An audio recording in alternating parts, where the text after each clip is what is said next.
Mystère dévoilé, chapitre 8. La puissance omniprésente de Dieu. Le lendemain, je reçus une communication par laquelle je me trouvais engagé dans une activité commerciale exigeant tout mon temps et toute mon attention. La seule perspective d'y participer me réjouit vivement et je m'y lança avec enthousiasme. J'en éprouvais une sensation rafraîchissante, stimulante, chose que je n'avais jamais connue jusque-là dans mon expérience des affaires. Au cours de cet engagement, j'entrai en contact personnel avec un homme au caractère très dominateur. Toute son attitude en affaires visait à réaliser par la force son désir, si celui-ci rencontrait quelques oppositions ou qu'il ne pouvait être satisfait par l'intrigue. Il ne croyait qu'en la puissance de son propre intellect et de sa volonté humaine. Il ne connaissait et ne se fiait à rien d'autre. Il n'hésitait jamais à écraser, ou ruiner les personnes en travers de son chemin, de sa réussite, et recourait à tous les moyens pour arriver à ses propres fins égoïstes. Je l'avais rencontré quelques 3 ans avant que l'expérience qui suit n'arrivât. À cette époque, je m'étais senti quasi impuissant en sa présence. Tant était puissant le sentiment de domination qu'il émettait en permanence. Toutefois, malgré mon propre sentiment à son égard, je savais que sa domination sur les autres n'était que force focalisée dans l'activité extérieure. Je fus quelque peu troublé lorsque je me rendis compte que je devais collaborer avec lui. Je cherchai immédiatement le moyen de traiter avec lui en appliquant la loi divine, quand la voix intérieure me dit clairement : pourquoi ne pas laisser le puissant Dieu intérieur prendre en main cette situation et la régler ? Cette puissance intérieure ne connaît aucune domination. Elle est toujours invincible. J'en fus très reconnaissant et confia tout à sa direction. Je rencontrai l'homme en question en compagnie de 2 autres et acceptai d'aller avec eux inspecter une mine située dans un état éloigné. Je pressentais qu'elle était de grande valeur.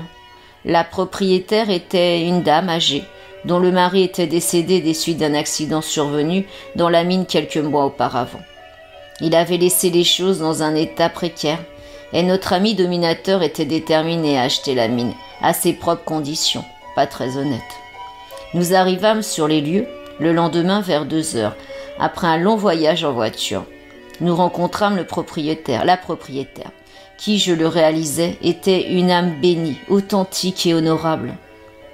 Dès lors, je pris la ferme décision qu'elle devrait obtenir un accord correct pour la propriété et en recevoir toute sa valeur. Elle nous invita pour un agréable déjeuner, après quoi nous allâmes inspecter la mine en passant à travers chantiers, galeries, puits et fronts de taille. Plus j'observais, plus j'étais convaincu que quelque chose clochait. L'atmosphère même semblait me le souffler. J'étais certain qu'un riche filon avait été découvert sans que la propriétaire en eût été informée. D'une certaine manière, je sus qu'en secret, l'acheteur avait chargé l'un des ouvriers de surveiller les recherches et que, pendant les semaines d'observation, celui-ci avait gagné la confiance du surintendant. Mon cœur me dit que ce dernier était un homme bon, mais spirituellement parlant peu éveillé. Alors que nous lui parlions, mon soi divin me dévoila tout ce qui s'était passé. Peu de temps auparavant, alors que ces 2 personnes procédaient à une inspection de la mine, ils étaient arrivés à un endroit où les tirs de mine avaient ouvert une brèche en face d'une galerie, conduisant directement au cœur de la montagne. L'explosion s'était produite en révélant une veine de quartz à forte teneur en or. Le surintendant allait se précipiter vers la sortie pour l'annoncer à la propriétaire, lorsque l'ouvrier espion l'interpella. « Attendez, je connais l'homme qui va acheter la mine. Si vous voulez garder votre emploi, ne parlez pas de ce filon. Je m'arrangerai pour que, non seulement vous restiez à votre poste de chef de chantier, mais qu'aussi vous receviez 5 000 $. De toute manière, la vieille dame aura assez pour assurer sa subsistance. » Craignant de perdre son emploi, le directeur avait accepté. Au cours de notre inspection de la mine, nous arrivâmes à l'extrémité de la galerie principale et je ressentis fortement qu'il aurait été dangereux d'y travailler. Tel avait été le rapport fait à la propriétaire par les 2 complices. Alors que, nous trouvant à cet endroit, je parlais aux autres, ma vision intérieure s'ouvrit et me dévoila tout ce qui s'était passé. Le riche gisement, son camouflage, l'offre au chef de chantier et son acceptation. J'étais reconnaissant de voir se confirmer mon pressentiment, mais je sus aussi que je devais attendre. Nous retournâmes à la résidence de la propriétaire, où les négociations commencèrent. L'acheteur ouvrit la discussion en déclarant « Madame Atherton, combien voulez-vous pour votre propriété ?»« Je l'estime à 250 000 $, répondit-elle avec courtoisie et gentillesse. « Absurde, s'écria-t-il, complètement absurde, ridicule. Elle n'en vaut pas la moitié. » Il poursuivit sur le même ton pendant quelques instants. Fulminant comme à son habitude, cette tactique avait fonctionné très souvent dans le passé. Fidèle à lui-même, il constata, tempêta et finit par dire « Madame Atherton, vous vous trouvez dans la situation de quelqu'un qui doit vendre. Je vais être généreux et vous en offre 150 000 $. Je vais y réfléchir, répondit-elle, très intimidée par cette attitude dominatrice et bravache, au point qu'elle commença à en accepter l'idée, cédant à son arrogance et à l'impudence. Il remarqua son hésitation et immédiatement se mit à exercer une forte pression. « Je ne peux pas attendre, continua-t-il, mon temps est précieux, vous devez vous décider sur le champ, ou l'affaire ne se fait pas. » Il sortit les documents de sa poche et les déposa sur la table. Madame Atherton eut un air d'impuissance. Je lui fis non de la tête, mais elle ne me vit pas. Le contrat était là, sur la table. Madame Atherton traversa la pièce, approcha une chaise prête à signer. Je savais que si je voulais la protéger, je devais agir tout de suite. Je m'approchai d'elle et m'adressai à notre ami dominateur. « Un instant, dis-je. Ou vous payez à cette chère dame le prix que vaut sa mine, ou vous ne l'aurez pas. » Il retourna alors son gourou contre moi et recourut à sa tactique habituelle, m'accablant d'invectives mordantes. « Je voudrais bien savoir qui pourra m'empêcher de l'avoir à mon prix, » rétorqua-t-il. Je sentis surgir en moi telle une montée de lave le puissant pouvoir divin intérieur. Grâce à lui, je restais de marbre devant cette tirade vindicative et répliquais « Dieu vous en empêchera ». Cette réponse le fit éclater de rire. Il continua, tapageur, cynique, insultant. J'attendis calmement. « Pauvre fou !» reprit-il dans un nouvel éclat de colère, Vous pouvez égrener vos noiseries divines. Ni vous, ni Dieu, ni rien au monde ne peut m'arrêter. J'obtiens ce que je veux, et je l'obtiens de toutes les manières. Personne ne m'a jamais encore arrêté. » Son arrogance semblait sans limite, et il se retrouvait, corps et esprit, victime de ses émotions. Sa raison était incapable de fonctionner, comme c'est toujours le cas sous l'emprise d'un sentiment incontrôlé. Sinon, elle l'aurait incité à ne pas poursuivre ses insultes. Je ressentis à nouveau l'expansion de la puissance divine. Cette fois, elle se fit de plus en plus forte, jusqu'à ce que, tel un clairon, la puissante voix intérieure de mon soi divin se mit à dévoiler la vérité sur toute la transaction et la tromperie à la mine. « Madame Atherton, dis-je, vous avez été victime d'une grave tromperie. Vos employés ont découvert un riche filon. Cet homme avait un espion parmi eux, qui a soudoyé votre surintendant pour qu'il garde le silence. Le chef de son chantier et les autres blêmirent et restèrent sans voix, pendant que mon soi intérieur continuait à révéler leur tricherie.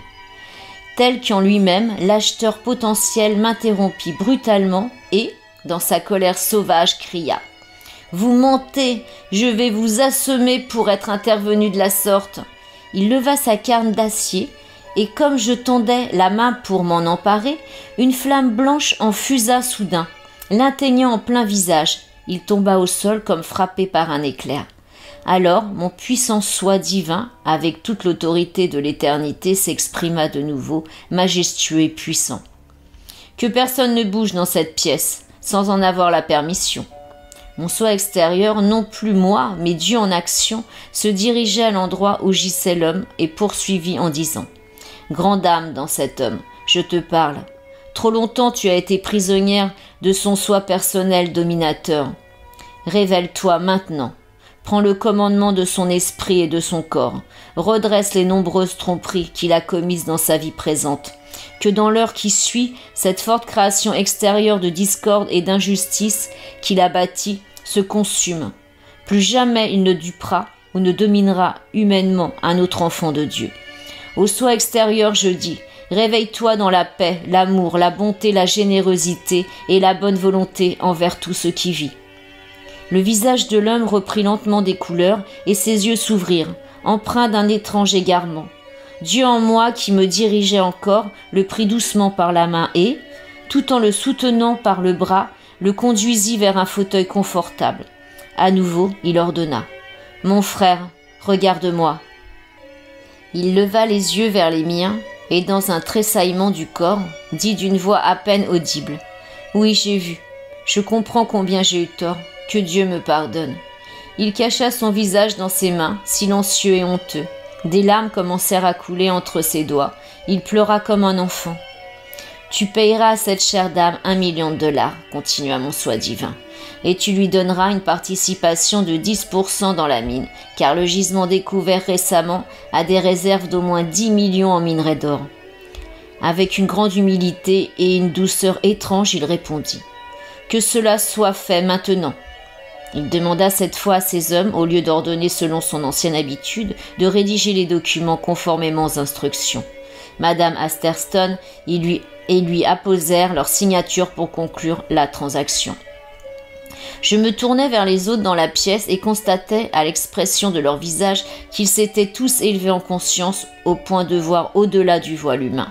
Et chacun dit « Que Dieu m'aide, jamais plus je n'essaierai de tromper mon prochain ou de lui faire tort. » Il venait d'être élevé à reconnaître et accepter complètement le soi divin en chacun.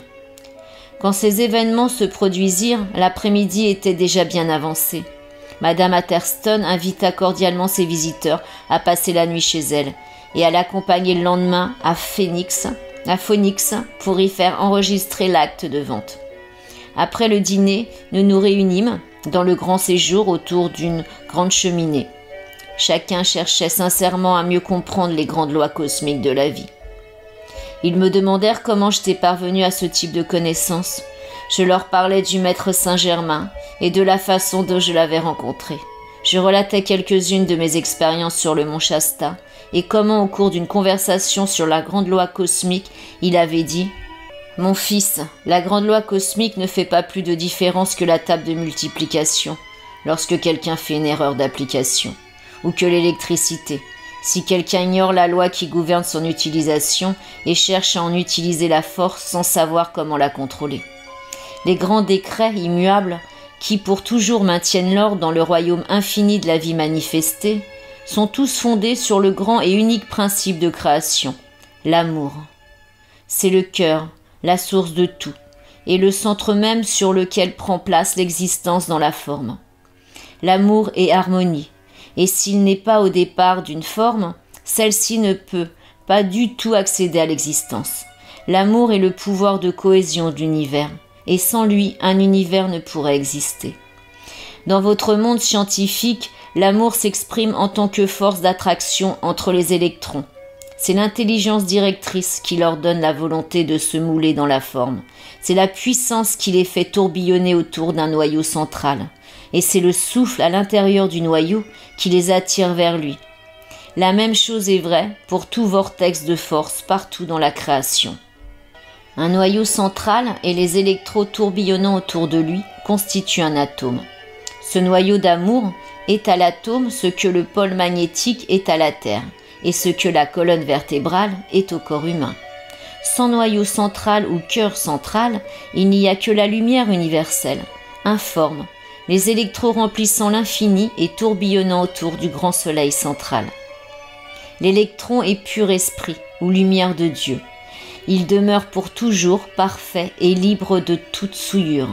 Il est éternellement auto-entretenu, indestructible, autoluminescent et intelligent. S'il ne l'était pas, il ne pourrait obéir et n'obéirait pas à la loi qui est l'activité directrice de l'amour. Il est l'énergie-lumière, immortelle, éternellement pure, intelligente, la seule substance vraie et réelle dont toutes choses sont faites dans l'univers. C'est l'essence de vie de Dieu, éternellement parfaite. L'espace interstellaire est rempli de cette pure essence de lumière. Il n'est pas sombre et chaotique comme le prétend le concept ignorant et limité de chétif intellect humain. Cette grande mer de lumière universelle qui existe partout à travers l'infini est attirée en permanence dans la forme, et il lui est donné une qualité d'une sorte ou d'une autre, selon la manière dont les électrons sont maintenus, par l'amour, autour d'un point ou noyau central. Le nombre d'électrons qui se combinent les uns avec les autres dans un atome donné est déterminé par la pensée consciente, et c'en est le résultat. Leur fréquence à laquelle ils tourbillonnent autour du noyau central est déterminée par le sentiment. L'intensité de l'attraction et du mouvement tourbillonnant à l'intérieur du noyau central est le souffle de Dieu et, par suite, l'activité la plus concentrée de l'amour divin. En termes scientifiques, on dirait la force centripède. Ce sont les facteurs déterminants qui font la qualité d'un atome. Ainsi, vous voyez que l'atome est une entité, une chose vivante et respirante, créée ou amenée à l'existence par le souffle, l'amour de Dieu, à travers la volonté d'une intelligence consciente de soi. De cette manière, le Verbe s'est fait chair. Le mécanisme dont se sert l'intelligence consciente de soi pour accomplir cette manifestation de son être est la pensée et le sentiment. La pensée destructrice et le sentiment discordant modifient le rapport et la fréquence de rotation des électrons à l'intérieur de l'atome, de telle sorte que la durée du souffle de Dieu à l'intérieur du pôle en est affectée. La durée du souffle est décrétée par la volonté de la conscience qui utilise ce type d'atome particulier. Si cette volonté directrice consciente se retire, les électrons perdent leur polarité et se dispersent pour chercher, intelligemment, notez-le, leur chemin de retour vers le grand soleil central et se polariser eux-mêmes. Là-haut, le souffle de Dieu ne sèche jamais et ils ne reçoivent qu'amour. L'ordre qui est la loi première s'y maintient éternellement. Certains scientifiques ont prétendu et enseigné que les planètes entrent en collision dans l'espace. Une telle chose est impossible. Si c'était le cas, cela reviendrait à précipiter dans le chaos tout le plan de création. Il est vraiment heureux que les puissantes lois de Dieu ne se limitent pas à l'opinion de certains des enfants de la Terre. Ce que pensent les scientifiques mondains ou autres est sans importance. La création de Dieu ne cesse jamais d'avancer et d'exprimer toujours plus de perfection. La pensée constructive et le sentiment harmonieux à l'intérieur de l'esprit et du corps humain sont les activités de l'amour et de l'ordre. Celles-ci permettent aux électrons de maintenir constant leur parfait rapport et fréquence de rotation à l'intérieur de l'atome, et donc de rester polarisés à leur emplacement particulier dans l'univers. Aussi longtemps que la durée du souffle de Dieu à l'intérieur de leur noyau se maintient par la volonté de l'intelligence directrice, consciente de soi, utilisant le corps dans lequel ils existent. De cette manière, la qualité de perfection et le maintien de la vie dans un corps humain sont toujours sous le contrôle conscient de la volonté de l'individu qui l'occupe. La volonté de l'individu sur son temple est suprême, et même en cas d'accident, personne ne quitte son corps ou temple avant de l'avoir décidé. Très souvent, une souffrance dans le corps, la peur, l'incertitude et bien d'autres choses incitent la personne à changer ses décisions, prises antérieurement. Mais tout ce qui arrive au corps est et sera toujours sous le contrôle du libre arbitre de l'individu.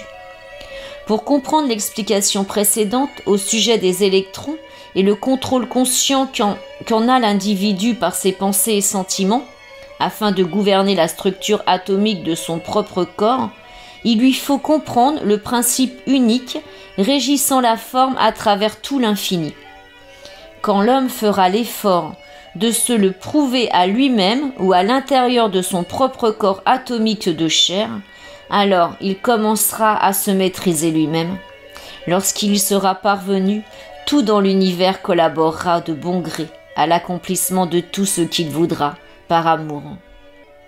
Quiconque se fait volontairement le serviteur de la loi d'amour a constamment la perfection présente dans son esprit et dans son monde. À lui et à lui seul appartiennent toute autorité et toute maîtrise. Il a seulement le droit de régner parce qu'il a appris tout d'abord à obéir. Quand il a acquis l'obéissance de la structure atomique à l'intérieur de son esprit et de son corps, alors toute structure atomique extérieure à son esprit et à son corps lui obéira aussi. Ainsi, par la pensée et le sentiment, l'homme, chacun en soi-même, a le pouvoir de s'élever au plus haut ou de descendre au plus bas. Chacun détermine seul son propre chemin d'expérience. Par le contrôle conscient de son attention sur ce qu'il permet à son esprit d'accepter, l'homme peut marcher et dialoguer avec Dieu. Face à face, ou se détourner de lui et tomber plus bas que les animaux, en plongeant sa conscience humaine dans l'oubli. Dans ce dernier cas, la flamme divine qui est en lui se retire alors de sa demeure humaine. Après des éons, il tentera une fois de plus un voyage humain dans le monde de la matière physique, jusqu'à ce qu'il remporte consciemment la victoire finale par son libre arbitre. Je leur parlais des possibilités illimitées que Saint-Germain m'avait montrées, qui étaient là pour que l'humanité les réalise, pour autant qu'elle soit disposée à accepter la grande présence divine en chaque individu en tant que puissance dirigeante et accomplissante. L'acheteur de la mine me demanda pourquoi j'employais si souvent le mot « acceptation ». Je lui rappelai les paroles que Saint-Germain avait dites pour me l'expliquer. Même dans l'activité extérieure de votre vie, quand vous achetez quelque chose de merveilleux et parfait, ou qu'il vous est offert, si vous ne l'acceptez pas, il vous sera impossible de l'utiliser ou d'en tirer profit. Il en va de même pour la grande présence divine en nous.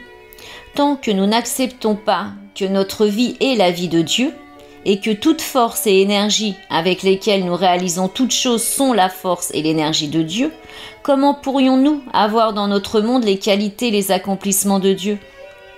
En tant que fils de Dieu, il nous est ordonné de choisir qui nous allons servir, la puissante présence de Dieu en nous ou le soi humain extérieur. La gratification des sens et appétits humains a pour conséquence et seul résultat la misère et la destruction.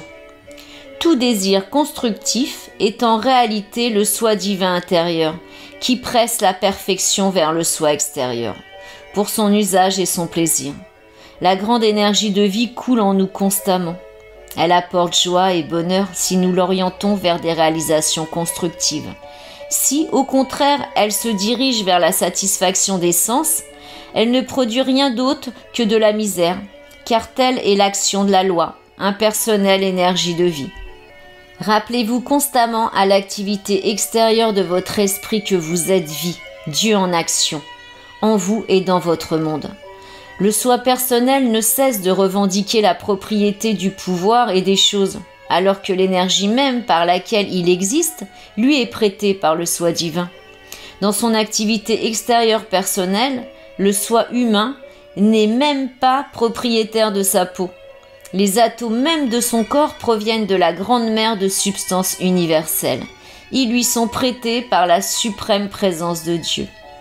Exercez-vous à rendre tout pouvoir et toute autorité à la grande et glorieuse flamme divine, qui est votre soi réel, et la source dont vous avez toujours reçu toute bonne chose. Nous parlâmes jusqu'à 2 heures du matin, quand je leur suggérais d'aller dormir. Personne ne voulait, mais je leur dis « Vous dormirez dans les bras de Dieu ». Le lendemain matin, ils furent tous surpris de constater avec quelle rapidité ils s'étaient endormis. Nous nous levâmes à 7 heures et prîmes le chemin de Phoenix. Une fois l'acte de vente enregistré, je déclarai que je devais les quitter. Mon travail avec eux était momentanément terminé. Ils furent tous très reconnaissants et désireux d'en savoir plus. Je promis de rester en contact et de continuer à les aider, selon ce que m'ordonnait Saint-Germain. Alors que j'étais en train de partir, l'acheteur de la mine se tourna vers moi et me dit « Peu importe ce qu'on pense de moi, je veux vous embrasser et vous remercier du fond du cœur d'avoir sauvé de la ruine mon soi extérieur et de m'avoir fait découvrir la grande lumière. » Je m'inclinai humblement et lui répondis « Remerciez Dieu, je ne suis que le canal. Dieu seul est la grande présence et le pouvoir qui font bien toutes choses. Madame Atherstone, s'adressant à moi, exprima son sentiment. Je glorifie et remercie Dieu en vous pour sa puissante présence protectrice. Jamais de ma vie je ne cesserai de remercier Dieu et vous-même pour la lumière que cette expérience nous a apportée à tous. Je suis certain que nous nous rencontrerons tous à nouveau, répondis-je, et après avoir dit au revoir à chacun, je dirigeai mes pas une nouvelle fois vers le mont Shasta et arrivai chez moi au soir du second jour. 2 semaines plus tard, je ressentis la vive impulsion de faire une fois encore le voyage au lieu de rendez-vous avec le maître Saint-Germain. Je partis à 4 heures du matin et arrivai à l'entrée de la forêt dense vers 9 heures. Je n'avais pas fait 20 pas dans la forêt que, déjà, le cri plaintif de mon amie la panthère résonna à mes oreilles. Ma réponse fut rapide. D'un bond, elle fut à mes côtés et me fit fête comme à un ami de toujours. Nous continuâmes vers notre lieu de rendez-vous. Je remarquai que la panthère était fébrile et se comportait comme si elle était sous l'influence d'une agitation intérieure. C'était tout à fait inhabituel, car elle avait toujours été très calme en ma présence. Je lui tapotai et caressai la tête, mais rien n'y fit. Je m'assis et nous déjeunâmes. « Allons-y, mon ami, lui dis-je, une fois le repas terminé. Faisons une promenade. » Elle me regarda fixement et longuement. Son regard avait l'impression la plus pathétique que je lui avais jamais vue. Je n'arrivais pas à le comprendre. Après avoir parcouru une certaine distance, nous arrivâmes au pied d'une falaise, haute de 5 mètres environ, au sommet de laquelle saillit un rocher. Quelque chose me poussa à regarder la panthère. Ses yeux avaient l'air féroces et sauvages. Je perçus comme une sorte de tension dans l'atmosphère, mais ne réalisais pas quelle en était la cause. Je fis quelques pas et un frisson me glaça le dos. Levant les yeux, je vis un lion des montagnes replié sur lui-même, prêt à sauter. L'instant d'après, il bondit vers moi. Je me jetai contre la paroi, et le lion atterrit au-delà de l'endroit où je m'étais trouvé. Rapide comme l'éclair, la panthère fondit sur le lion, et un combat mortel s'engagea. La violence de l'affrontement qui suivit fut indescriptible. Ce ne furent que cris de fureur et de rage, coups de griffes, morsures et étreintes sauvages. Beaucoup plus lourd, le lion sembla un moment prendre le dessus. Cependant, plus rapide, la panthère parvint à se dégager. Il y eut un bref temps d'arrêt, puis la panthère saisit sa chance, et d'un bond se retrouva sur le dos du lion et lui planta ses crocs juste derrière les oreilles. La panthère tenait sa prise dans sa mâchoire d'acier, et après s'être débattue, le lion faiblit, et le combat cessa. La panthère, le flanc profondément déchiré, vint à moi en chancelant. Elle me regarda. Toute fureur avait disparu de ses yeux, mais elle aussi s'affaiblissait. Une expression de contentement passa sur son visage, et soudain, dans un gémissement, elle mourut à mes pieds. Je restai figé, pleurant en silence la perte de mon ami, à qui je m'étais attaché presque autant qu'à un compagnon humain. Quelques secondes plus tard, je relevai la tête et je vis Saint-Germain debout à mes côtés. « Mon frère bien-aimé, ne soyez ni triste ni consterné, dit-il. À votre contact, la panthère avait tellement stimulé sa conscience qu'elle ne pouvait plus rester dans son corps présent. Et la grande loi cosmique exigea d'elle de vous rendre quelques services. C'est ce qu'elle a fait en vous sauvant la vie. Tout est bien, vraiment. » Du pouce de sa main droite, il me toucha le front. « Soyez en paix, continua-t-il. Mon chagrin me quitta, et je me sentis soulagé. La grande loi cosmique est infaillible. Nous ne pouvons pas recevoir sans donner, ni donner sans recevoir. Ainsi se maintient le grand équilibre de la vie. Je vous félicite sincèrement pour le service que vous avez rendu à la mine et pour votre sérénité en cette occasion. Tous les participants à cette transaction deviendront de grands serviteurs de l'humanité. Bientôt, vous serez appelés à rendre un service bien plus grand que tous ceux que vous avez rendus jusqu'ici. Quand vous le ferez, souvenez-vous toujours que ce sont le pouvoir et l'intelligence de Dieu qui agissent et que votre esprit et votre corps n'en sont que les canaux.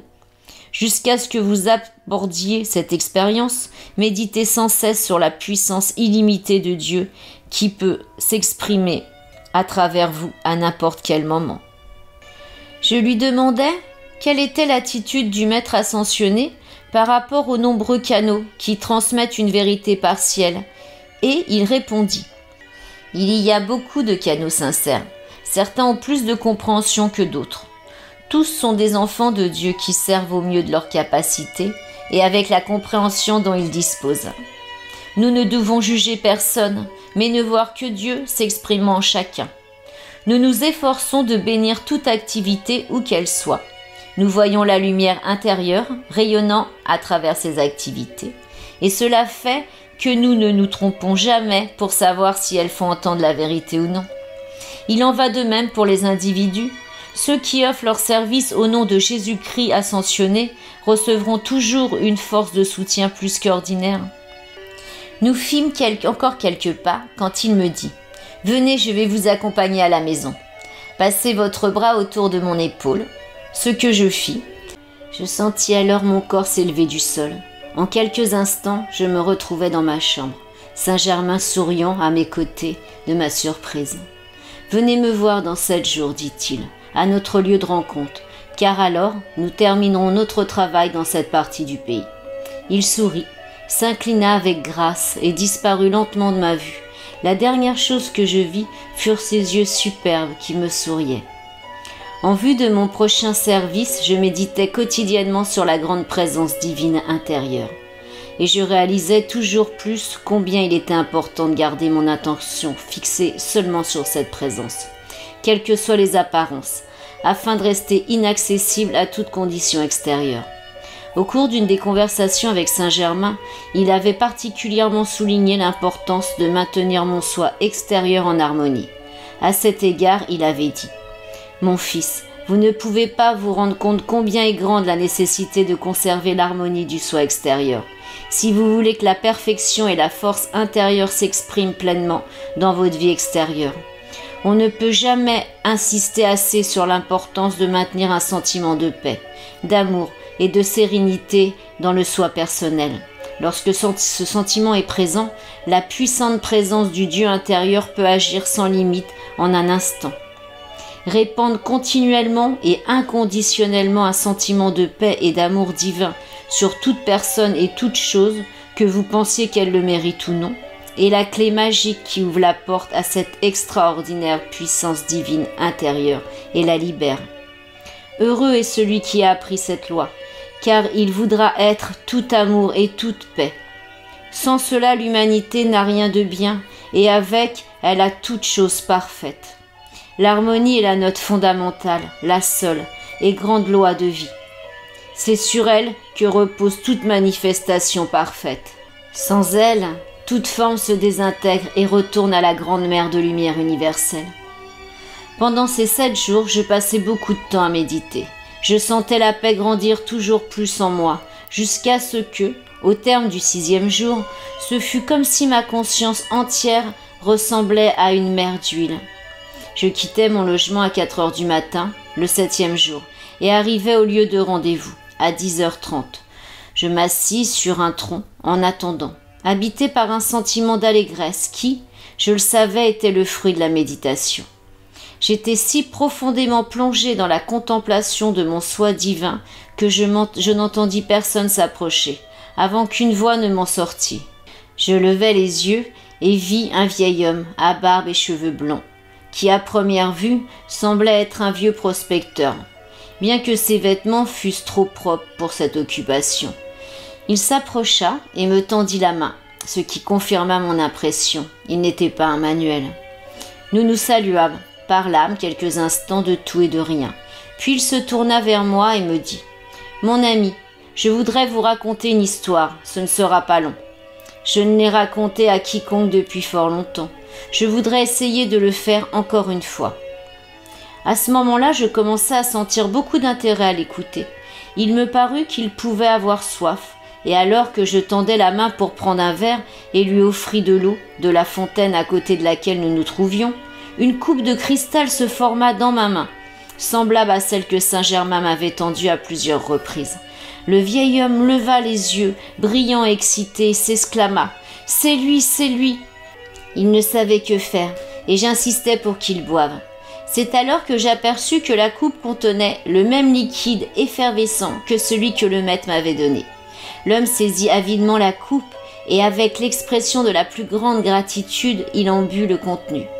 Instantanément, il fut saisi d'un calme et d'une quiétude sincère et profonde. Je lui demandai de me raconter cette histoire et il commença. Mon père était un officier britannique, commandant un poste dans le Punjab aux Indes, où nous habitions. Lorsque j'eus 16 ans, il finança un ami qui voulait tenter sa chance dans les mines de diamants de l'Afrique du Sud. Et on n'eut plus jamais de nouvelles de lui. J'avais une vingtaine d'années quand un étranger de grande taille, beau, homme de grande sagesse, visita mon père pour lui apporter des nouvelles de son ami. L'ami que vous avez financé il y a des années, dit-il, a réussi dans ses entreprises et est devenu immensément riche. Il est mort là-bas, récemment aux mines, sans avoir d'héritier. Toute sa fortune vous est destinée et après votre décès, elle doit passer à votre fils. Si vous êtes d'accord, je m'occuperai de toute l'affaire et je ferai exécuter les transferts nécessaires. Il m'est impossible de quitter l'Inde actuellement, répliqua mon père, car je suis ici aux ordres du gouvernement. Aussi, c'est avec gratitude que j'accepte votre offre. Je me trouvais près d'eux au moment de cette conversation, et quand les arrangements furent pris, l'étranger se tourna vers moi et dit « Mon fils, quand vous rencontrerez un homme qui vous offrira une coupe pleine d'un liquide effervescent, vous aurez rencontré celui qui pourra vous assister dans l'ascension de votre corps. Je ne puis vous en dire beaucoup plus, sauf que vous le verrez sur une grande montagne en Amérique du Nord. Cela peut vous sembler très vague, n'est-ce pas? Mais c'est néanmoins tout ce que je peux dire. » Après le départ de l'étranger, un mois s'était à peine écoulé que Père fit une sortie avec les indigènes pour régler des questions gouvernementales, et il fut touché par une balle. Il mourut pendant le transport à la maison. Comme j'étais son fils unique, mère et moi, nous préparâmes à quitter le pays pour rentrer en Angleterre. Les préparatifs furent prêts en un mois. Et juste avant le départ, le même étranger se présenta. Je lui expliquai que père n'était plus. « Oui, au moment de vous quitter, il y a 2 mois, j'ai vu que votre père ne vivrait plus à mon retour. J'ai tout arrangé pour le transfert de la fortune à votre nom, à la Banque d'Angleterre. Voici de l'argent pour le voyage et les reçus du transfert, ainsi que les preuves d'identité dont vous aurez besoin à la banque. Il vous suffira de les présenter et votre fortune vous sera remise. Il y en a une grande partie en diamants de première qualité. » Je le remerciai et offris de le dédommager pour ses services, mais il répondit « Votre intention est bonne et je l'apprécie, mais tout cela est déjà en ordre, je serai heureux de vous accompagner jusqu'au bateau à Bombay. » Pendant le voyage, j'eus la révélation de sa profonde sagesse. Je me sentais comme un petit enfant à côté de lui. Je suis conscient qu'il m'a alors enveloppé d'une radiation qui dure encore aujourd'hui. C'est lui qui s'occupa de tout pendant le voyage, et ses dernières paroles, au moment du départ, furent pour me dire « Souvenez-vous, la coupe de cristal, cherchez et vous trouverez. » Le voyage jusqu'à Southampton, désolé, j'arrive pas à le prononcer, fut merveilleux. Arrivé à Londres, j'allai à la banque avec les documents et les employés me dirent « Nous vous attendions aujourd'hui. Voici vos carnets de chèques et le relevé du compte en banque. » Je fus surpris de voir que 100 000 livres sterling figuraient sur le compte. Je perdis mère 5 ans plus tard. Je transférai alors la moitié de ma fortune à une banque de New York et commençai ma quête de l'homme à la coupe de cristal. Jamais je ne pourrais donner une idée des désappointements, des difficultés, des épreuves, du chagrin qui furent miens, mais, malgré tout, je n'ai jamais pu renoncer à cette recherche. Ce qui est inexplicable, c'est que, en dépit de mon apparence de grand âge, mon énergie et ma force sont non seulement intactes, mais même supérieures à celles de ma jeunesse. À présent, j'ai 70 ans. Aujourd'hui, j'ai eu envie de suivre cette piste et, grâce à Dieu, je vous ai trouvé. Mon désir était grand, oui, il était irrésistible. Mon brave ami, que dois-je faire pour vous ? Lui demandai-je. Vous serez ce qu'il y a lieu de faire, dit-il, car je suis sûr de ne pas être dans l'erreur. Je perçois une grande puissance émanant du cœur de cette montagne. Demandez à Dieu de vous montrer ce qu'il faut faire. Instantanément, le pouvoir divin intérieur surgit en moi, avec une telle force qu'il me souleva du sol. Faisant le signe que Saint Germain m'avait appris, je fis appel à la lumière de Dieu, et levant la main en signe de salutation, je dis « Dieu Tout-Puissant dans l'homme et dans l'univers, nous demandons ta lumière, nous demandons ta sagesse, nous demandons ton pouvoir, que ta volonté s'accomplisse pour et par ce frère qui m'a cherché et m'a trouvé. J'ignore ce que je dois faire pour lui. Toi, tu le sais, manifeste ta volonté physiquement par moi, et que tout ce qui doit se faire pour ce frère, ton fils, soit accompli. » Alors j'abaissai la main. Elle tenait la coupe de cristal avec la lumière liquide vivante. Je l'offris à mon ami, et le puissant Dieu intérieur dit « Bois sans crainte, ta recherche est terminée. » Il vida la coupe sans la moindre hésitation. Je fis un pas en avant et saisis vivement ses deux mains. Lentement, mais sûrement, toute apparence d'âge s'évanouit de sa personne, et mon Dieu intérieur dit « Voici, tu es à jamais libéré de toute limitation terrestre. Monte maintenant vers le grand cœur des êtres de lumière qui t'attendent. » Très lentement, il s'éleva de terre et ses vêtements ordinaires disparurent. Il était à présent revêtu d'une parure blanche étincelante. Je lâchai ses mains, alors d'une voix qui exprimait le plus grand amour, il dit « Je reviendrai à toi, frère bien-aimé, je te revaudrai le service transcendant que tu viens de rendre. Un jour, tu comprendras pourquoi. » Et avec un sourire radieux, il s'éloigna sur son chemin de lumière étincelante. Lorsque l'influx du pouvoir divin se retira, je tombai à genoux, le cœur débordant de gratitude. J'offrais à Dieu la prière la plus fervente et la plus humble de toute ma vie pour le privilège qui m'avait été donné de pouvoir rendre un tel service. Comme je me relevais, Saint Germain m'entoura de ses bras et dit « Frère bien-aimé, que je suis heureux. Vous avez été noble et fidèle dans le service envers la grande présence intérieure. Dieu en action a pu s'exprimer au travers de vous. Je vous félicite cordialement. Vous serez à jamais tenu dans notre radiation, même si extérieurement vous n'en êtes pas toujours conscient. Vous êtes maintenant un digne envoyé de la grande fraternité blanche et des maîtres ascensionnés. Restez en contact permanent avec votre divinité intérieure. Vous serez alors toujours prêt pour servir partout et en tout ce qui est requis. Je vous enveloppe de mon amour en attendant notre prochaine entrevue. Je vous tiendrai informé. Lentement, je repris le chemin du retour en rendant continuellement grâce et louange à Dieu l'unique qui exprime sa perfection éternelle par nos humbles formes physiques. Chapitre 9. La visite des Vénusiens au Royal Teton. Plusieurs semaines s'étaient écoulées et le 31 décembre 1930 arriva. Avec lui le maître Saint-Germain. « Soyez prêts ce soir à 7 heures, me dit-il, je viendrai vous prendre. Passez le temps en contemplation de la gloire de Dieu en vous, afin que vous puissiez profiter au maximum de la bénédiction offerte en cette divine occasion. Pensez également à votre rayon jumeau et à votre fils, car tous les trois vous serez les invités d'honneur de la fraternité au Royal Teton à la réunion du Nouvel An, cette nuit. » Je passais toute la journée dans la méditation profonde. Le maître arriva à 7 heures et, comme je m'étais couché, je quittais instantanément ma forme physique et pénétrais dans le corps que Saint-Germain m'avait préparé. Ce soir, dit-il, une expérience qui n'a plus été faite depuis plus de 70 000 ans va être tentée. Nous sommes tous parfaitement sûrs du succès, car tout le monde est bien préparé. À présent, venez. Nous avions dû voyager à grande vitesse et je ne m'en étais pas aperçu. Mais nous nous trouvâmes bientôt au sommet du Royal Teton dans le revêtement neigeux, scintillant au clair de lune, comme 1 million de diamants. Dans un rayon de 30 mètres au moins, l'entrée était complètement dégagée. En pénétrant dans l'ouverture, nous sentîmes une atmosphère de douce chaleur nous envelopper. La porte du centre était ouverte aux invités du réveillon. Dans la grande salle d'audience, je retrouvais Lotus et notre fils qui était déjà arrivé, escorté par Amen Bey. Comme nous avions été séparés dans le plan physique pendant plus de 2 ans, cette rencontre me combla de joie.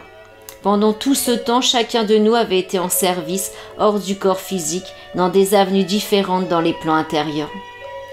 La grande salle, brillamment éclairée, embaumait les roses et les lotus. Des flots d'une musique douce et délicate inondaient l'atmosphère. L'assistance était déjà assez nombreuse et ne cessait de croître. Je remarquai un objet volumineux recouvert d'un drap d'or au centre de la pièce. Mais comme aucune explication de la chose ne m'était offerte, je restais silencieux. Saint-Germain nous présenta à plusieurs invités et nous emmena dans une pièce remplie d'instruments musicaux rares. On y voyait un grand orgue à tuyaux, 4 harpes au cadre d'or faites d'une matière nacrée. La table d'harmonie, la partie supérieure, était en métal blanc. Les cordes étaient entourées d'argent, les basses en or, et la matière dont elles étaient faites donnait un son tenant du métal, du bois et de la voix humaine. Le ton de ces instruments est impossible à décrire. Il faut l'entendre, car il est complètement différent de ce qui est connu en Occident, dans le monde extérieur. Le son produit par cette matière inusitée se rapproche un peu de celui de l'esrage, un instrument utilisé aux Indes. Nous vîmes aussi 4 violons, faits dans cette substance, comme de la perle, et dont la résonance dépassait infiniment celle de n'importe quel violon de bois connu. Les cordes étaient enveloppées d'or et d'argent, et le son dépassait en beauté aussi tout ce qui est connu. Nous avons entendu plus tard, au cours de la soirée, la musique produite par tous ces instruments. Saint-Germain nous ramena dans la grande salle et montra à Lotus et à notre fils les plus beaux portraits qui avaient été récemment transférés du temple de Mitlas à Osaka. Il les conduisit aussi à la chambre des enregistrements et leur donna les preuves évidentes de ce qu'il m'avait montré précédemment. En vue du service à rendre pendant cette célébration du Nouvel An, tous les membres du Royal Teton étaient revêtus de simples robes d'or d'un tissu superbe, avec, sur la poitrine à gauche, l'insigne de la fraternité brodée dans un genre de velours bleu saphir rappelant le panneau qui servait de miroir cosmique. Il y avait 70 maîtres et 35 dames présents sous la présidence du bien-aimé Lanto, qui est le gardien du centre. Lorsque tous les membres de cette branche furent réunis, Lanto s'avança et dit « Il est 23 heures et notre méditation va commencer. Ce soir, nous exprimons toute notre adoration à la grande lumière. Pendant 30 minutes, nous pratiquerons l'union avec notre divinité et pendant la demi-heure suivante, nous sentirons l'union de Vénus avec la Terre. Que chacun prenne sa place habituelle et formons l'ellipse au centre de la pièce. » Pendant 1 heure, les 106 formes d'or furent unies en un seul souffle, tellement parfaite était leur fusion. À la fin de la méditation, une explosion de musique joyeuse emplit l'immense salle et Lanto se plaça devant le grand miroir. Il étendit la main et dans une fulgurante déflagration de lumière, un groupe d'êtres se révéla dans le lointain, entouré dans une aura de lumière dorée, rose et violette, le tout d'une étincelante beauté. Comme ils se rapprochaient, les mêmes glorieuses couleurs emplirent la grande salle d'audience, communiquant à tous un sentiment d'élévation et de pouvoir formidable. Subitement, 12 hôtes de Vénus se trouvèrent au milieu de nous, habillés de vêtements blancs étincelants, indescriptibles. Il y avait 7 seigneurs et 5 dames, tous radieusement beaux. 6 des maîtres mesuraient au moins 6 pieds et 4 pouces, 1,90 m. Et le dernier avait au moins 2 pouces de plus, 5 cm. Les dames mesuraient à peu près 5 pieds et 10 pouces, 1,75 m. Tous avaient des cheveux châtain clair, à l'exception du grand maître qui les avait d'un or glorieux. Les yeux brillants, perçants d'un bleu violet, étaient beaux et fascinants. Le grand maître salua à l'orientale, touchant de l'extrémité de la main droite le cœur et le front, et s'inclina devant Lanto. Les autres s'avancèrent aussi, le saluèrent et furent présentés à l'assemblée. Lanto prononça une courte allocution de bienvenue dont l'extrait suivant peut seul être communiqué. En présence du Dieu suprême et unique et des membres de la grande fraternité blanche ici présents, ces 12 hôtes de Vénus sont créés membres de la fraternité du Royal Teton. Le grand maître fut désigné pour présider la soirée. Il accepta la bienvenue et se dirigea vers le centre de la pièce, demandant que le drap d'or recouvrant les objets soit enlevé. Aux surprises, dans 3 sarcophages de cristal, on pouvait voir les corps parfaitement conservés de Lotus, de notre fils, Donald et de moi-même. Ils semblaient dormir radieux et en parfaite santé. Le maître président se tourna vers nous et demanda « Êtes-vous prêts ?» Ce à quoi nous répondîmes tous trois par l'affirmative. « Alors prenez place à côté des chasses, dit-il. Nous obéîmes, et aussitôt une radiation merveilleuse se forma, nous enveloppant ainsi que les corps. L'intensité de la radiation allant croissant du point de nous rendre invisibles pour la vue extérieure, puis la radiation diminua graduellement, et à notre grande surprise, nous vîmes que les sarcophages étaient vides. Nous étions là, revêtus de ces corps que nous avions dépouillés il y a si longtemps. Pendant tout ce siècle, ils avaient été maintenus et purifiés par la flamme de vie. La transformation était étonnante et la sensation indescriptible car nous étions pour le moins aussi surpris que vous, amis lecteurs.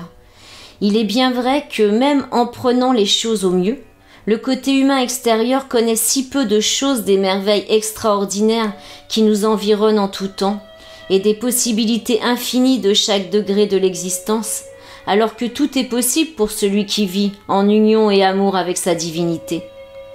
Plus cette union est ininterrompue et plus ces miracles de la création sont révélés dans la vie individuelle. L'expérience fut un succès, et tandis que nous circulions au milieu de nos frères et sœurs, tous félicitaient le Maître et nous-mêmes pour ce bel accomplissement. La joie était grande, car une telle expérience était devenue une puissante réalisation, et tous faisaient des commentaires sur la ressemblance de nos corps avec ceux des visiteurs de Vénus. Les sarcophages de métal furent remisés et les merveilleux instruments de musique apportés dans la grande salle. Saint-Germain joua un premier morceau sur le grand orgue. C'était une composition intitulée « Les cœurs futurs ». Cela me parut être la plus délicate, la plus colorée et en même temps la plus puissante musique exécutée sur un orgue terrestre. Pendant le jeu, les couleurs les plus belles, chatoyantes, indescriptibles se déversaient dans l'atmosphère de cette salle immense. Un groupe joua le morceau suivant, puis le maître Saint-Germain à l'orgue, 3 des dames de Vénus et Lotus aux harpes, 2 des frères de Vénus, notre fils et moi-même au violon. Nous mîmes en place, et quand tous furent prêts, les mots « âme en extase » se projetèrent au-dessus de l'orgue, tandis que Saint-Germain jouait le prélude. Tous s'imprégnaient de la plénitude et de la pureté de cette musique merveilleuse. Le volume et la puissance atteignirent une telle ampleur qu'on avait l'impression que la beauté et la gloire de cette joie et de cette plénitude dégageaient suffisamment de conscience divine pour élever toute l'humanité et la planète elle-même dans la perfection éternelle. 4 morceaux furent encore exécutés avec le même pouvoir formidable pour élever et harmoniser tout, partout. Cela nous donnait l'impression que toute la montagne flottait.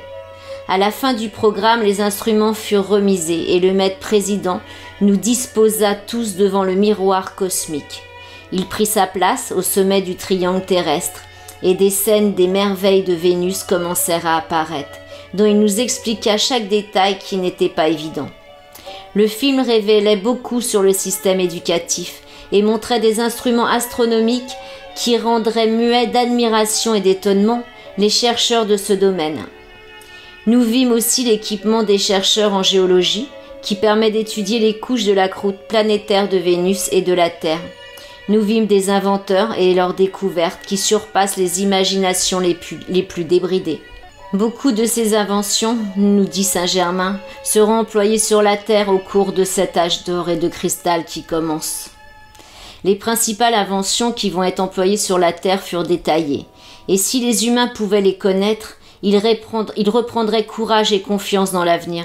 Il est possible que je reçoive la permission de reparler de ces images de Vénus dans un autre volume. Ensuite, des scènes concernant le développement futur de la Terre furent projetées. Dans les 70 ans à venir, de grands changements se produiront en Europe, en Asie, aux Indes, dans les Amériques. Et nous eûmes la révélation que, en dépit des apparences de chaos et de destruction produites par la force sinistre, celle-ci sera complètement éliminée. Ceci étant fait, la masse de l'humanité se tournera vers la grande présence divine dans chaque cœur humain et dans tout l'univers.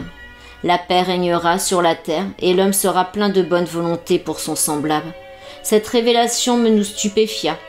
Les scènes vivantes étaient consacrées au développement des États-Unis dans le prochain siècle. Les progrès qu'ils vont accomplir sont incroyables.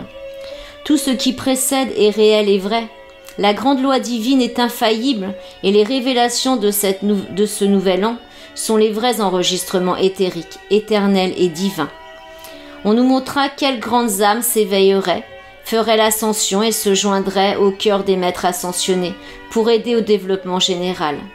Le maître président tourna alors l'attention de l'assemblée vers les Kumaras bénis et d'une voix pleine d'amour et d'adoration donna l'explication suivante en signe de gratitude envers eux.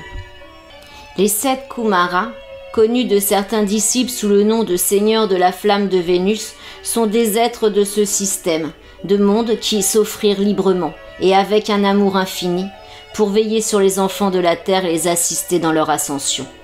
Ils sont venus et ils ont donné une assistance transcendante à la période la plus critique du développement terrestre. C'est la période de l'initiation qui est la plus dangereuse dans la vie d'une planète et de son humanité. Par la protection et les directives des Kumaras, le but est atteint et l'humanité s'élève dans la lumière. C'est un fait connu de certains frères que, tous les 25 siècles, les Kumaras envoient une émission très intensifiée d'amour, de sagesse et d'énergie cosmique. Cette lumière intense et cette radiation transcendante, en inondant la Terre et ses habitants, interpénétrant tout, constitue un processus ascensionnel qui donne une impulsion nouvelle à la croissance de toute la planète ainsi qu'à son humanité. À l'approche de ces grandes effusions, des troubles physiques extraordinaires apparaissent et une inquiétude générale s'empare du peuple. Cela est dû à la discorde accumulée depuis la fin du cycle précédent. Une telle inharmonie est toujours provoquée par la désobéissance et l'oubli des principes fondamentaux de la vie. La dégénérescence de la vie des sens corrompt toute la vie extérieure de l'humanité, de la Terre et de son atmosphère. Les cataclysmes se produisent afin de purifier le tout et de ramener les humains vers la pureté originelle de la vie. Après le passage de ces troubles, les Kumaras donnent une émission énorme de lumière pour illuminer et fortifier les enfants de la Terre et pour leur permettre d'atteindre finalement la réalisation suprême du soi divin. Nous approchons d'une de ces périodes et, cette fois, l'expansion de la grande lumière cosmique de sagesse, d'amour et d'énergie, la puissance des rayons de lumière seront telles que, non seulement le mental de la race sera activé, mais aussi la structure atomique de la Terre elle-même commencera à émettre plus de lumière pour notre système solaire. Depuis la descente des grands seigneurs de la flamme, il n'y a pas eu d'émission de lumière comparable en intensité à celle qui va avoir lieu bientôt. Nombreux seront ceux qui semblaient obscurcis par leur activité antérieure et qui, brusquement, s'éveilleront et sentiront du jour au lendemain la proximité de la grande présence divine dans chaque cœur. Beaucoup d'êtres qui paraissaient effacés ou trop humbles, tout en ayant gardé le contact intérieur avec leur présence, vont se dresser, surprenant eux-mêmes et leur entourage par la lumière transcendante qu'ils manifesteront. Tout cela sera accompli par le pouvoir de l'amour divin. Et l'humanité va enfin comprendre que c'est le comble de la folie, qu'une partie de la création de Dieu soit en guerre avec une autre. Le désir de bénir autrui va remplacer l'égoïsme et va entrer alors insu dans le cœur des hommes. Il répandra une lumière qui révélera la suite de la voie de perfection. Ce n'est que l'égoïsme qui maintient les êtres humains dans l'esclavage et la misère qui ont pu se manifester jusqu'ici sur la terre. Mais quand la lumière du Christ fait croître l'amour du cœur, l'égoïsme s'enfuit et disparaît dans l'océan de l'oubli. De grands changements physiques naturels vont se produire. De grands centres de lumière répandront leurs bénédictions sur l'humanité. En Asie, il y a la glorieuse étincelante présence de Shambhala, entourée d'une radiation immense, et un autre centre va apparaître aux États-Unis. Ce ne sera cependant pas là où certains auront pu croire qu'il se manifesterait, mais à un point qui n'a pas encore été indiqué dans le monde extérieur. Par la présente assistance et l'intense émission de lumière donnée par le cœur des maîtres ascensionnés aux enfants de la Terre, des centaines de personnes vont sentir l'élévation vibratoire de leur corps physique.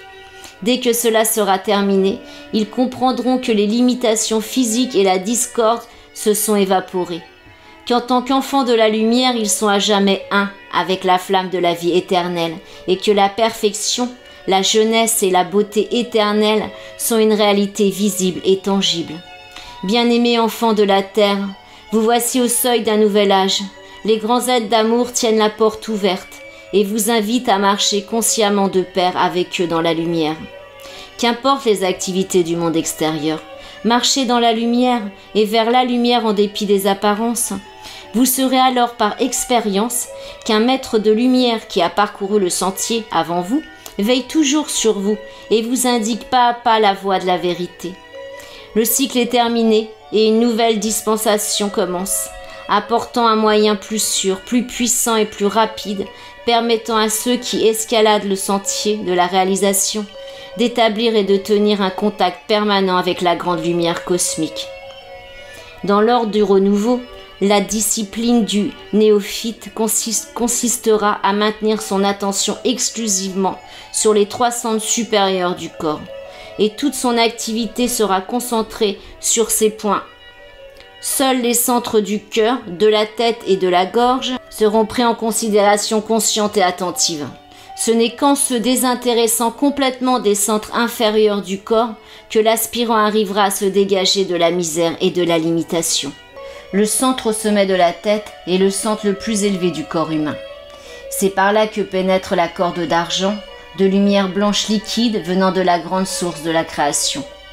Lorsque l'attention mentale est maintenue constamment sur ce point, la porte de l'âme est ouverte et la triple activité de la pure lumière blanche encercle la taille juste sous le plexus solaire, coupant court à jamais à toutes les manifestations destructives de la nature animale dans l'homme. Ainsi, l'âme peut s'élever vers la perfection de sa source et devenir maître de toute création humaine, c'est-à-dire dominer toute la discorde terrestre. Les étudiants sincères doivent méditer souvent sur l'action parfaite de la lumière d'or dans la tête, car ainsi le mental extérieur sera illuminé et connaîtra tout ce qui lui est favorable. Voilà la lumière intérieure de Dieu. Il faut sentir cette lumière remplissant toute la conscience, le corps et l'entourage. Voilà la lumière éclairant tout être venant au monde, et il n'y a personne qui n'ait au moins une étincelle de cette lumière en lui. Nombreux sont ceux sur terre qui s'éveillent rapidement et qui sentent surgir cette lumière intérieure. Elle se répand par eux et s'accroît ainsi.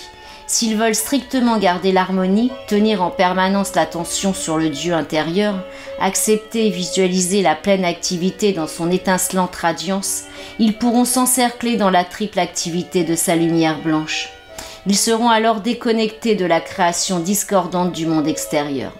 Bien-aimés frères et sœurs, nous aurons le privilège et la grande joie de vous rencontrer en janvier et en juillet de chaque année, ici dans votre centre, en vue de la très prochaine effusion de la lumière divine qui contrôle tout et qui inondera très bientôt l'Amérique de côte à côte. Maintenant, pendant qu'on va amener les sarcophages de cristal, nous allons méditer sur l'union de Vénus avec la Terre et sur l'omniprésence de la divinité dans toutes les formes. Pendant une dizaine de minutes, nous demeurâmes dans le silence et, alors le maître président nous invita tous les 3 à nous mettre à côté des sarcophages. Après avoir fait le signe du cœur et de la tête, il croisa les mains sur sa poitrine et invoqua la présence divine. Ô toi, puissant créateur de l'univers et de tout ce qu'il contient, nous attendons la manifestation de ta grande et bénéfique présence. Une douce essence lumineuse nous enveloppa, ainsi que les sarcophages, se condensant autour de nous. Brusquement, un grand éclair de lumière blanche étincelante pénétra dans la radiation environnante pendant 3 ou 4 minutes, puis disparut graduellement. De nouveau, les corps se trouvaient dans les sarcophages. Nous étions maintenant revêtus des corps que le maître Saint-Germain nous avait préparés et qui nous avaient permis de participer à la grande assemblée du Royal Teton. Le maître président bénit l'assemblée, la fraternité du Royal Teton et toute la terre, et promit de venir nous retrouver en juillet. Les 12 de Vénus reprirent leur position sur le cercle intérieur. Toute la montagne vibrait sous l'action du pouvoir formidable que manipulaient ces êtres, et la lumière ainsi concentrée prit la forme d'un aigle énorme au corps violet, avec la tête et les pattes en or. Toute la pièce s'emplit de la lumière blanche étincelante, constituant l'extrémité d'une grande voie lumineuse sur laquelle les 12 êtres radieux retournèrent vers Vénus, vers leur demeure. La vision offerte aux membres assemblés dépasse toute imagination. Lentement, l'action vibratoire fut abaissée et une merveilleuse radiance cristalline illumina le miroir cosmique. Les mots « paix et illumination pour la Terre et pour ses habitants, bénédiction de Vénus » se formèrent sur le miroir. Chaque membre fit le signe du cœur et de la tête, puis s'inclina en signe d'acceptation de cette puissante émission. Tous défilèrent devant l'Anto et reçurent des instructions personnelles pour leur service de 1931. Puis se concentrèrent dans un profond silence et dans l'adoration de la grande lumière. Pour clore la méditation, une glorieuse explosion de musique envahit la grande salle et toutes les têtes s'inclinèrent pour recevoir la bénédiction de l'Anto. Sa belle voix claire résonna. Dieu seul est suprême, le Christ seul est éternel et réel. La lumière seule est vraie. Ces trois sont l'unique. Le reste n'est que les ombres. Les ombres voilent, elles égarent et font trébucher l'humanité. Celui qui parcourt le chemin de la lumière reste fidèle aux ordres du Christ et tient son regard fixé sur la divinité. Il vit ainsi, isolé dans son atmosphère propre, sans être affecté par le vortex de la discorde environnante, mais restant toujours en service tant que les ombres persistent. Il braque sa lumière sur ces ombres et les force à se dissoudre dans l'océan de l'oubli. Il n'y a pas de bonheur hors de la contemplation et de l'adoration du Dieu unique, la source de tout. Seul le Christ est permanent. Il n'y a pas de voie dans l'univers hors de celle de la lumière. Armez-vous avec cette compréhension de la vie. Faites le serment de fidélité à votre source, Dieu. Restez aux ordres du Christ et soyez les porteurs de la lumière. Votre code de l'honneur sera l'obligation d'aimer et de bénir la vie partout dans n'importe quelle forme. Voici le plan éternel de l'existence, et ceux qui le connaissent sont les bienvenus dans l'univers. Ils peuvent tout explorer et rester préservés des ombres que les humains, oublieux de leur source, ont créées. Dieu seul est grand et toute gloire appartient à la source de toute grandeur. Celui qui n'accepte que sa source et rejette le reste est sage en vérité, car il s'identifie à la félicité suprême et est maître dans l'univers. Il est prêt alors à devenir un créateur de monde. Il les dote de son bonheur et cette activité est l'accomplissement divin du plan divin pour tous. Membres de la fraternité du Royal Teton, allez et dévoilez ce plan aux enfants égarés de la terre. Couvrez de votre lumière les ombres qu'ils ont créées et montrez-leur le chemin vers le grand soleil central, votre source et notre source transcendante. Ma lumière vous enveloppe, mon pouvoir vous soutient, mon amour palpite en vous et radie vers ceux qui cherchent leur demeure dans la lumière.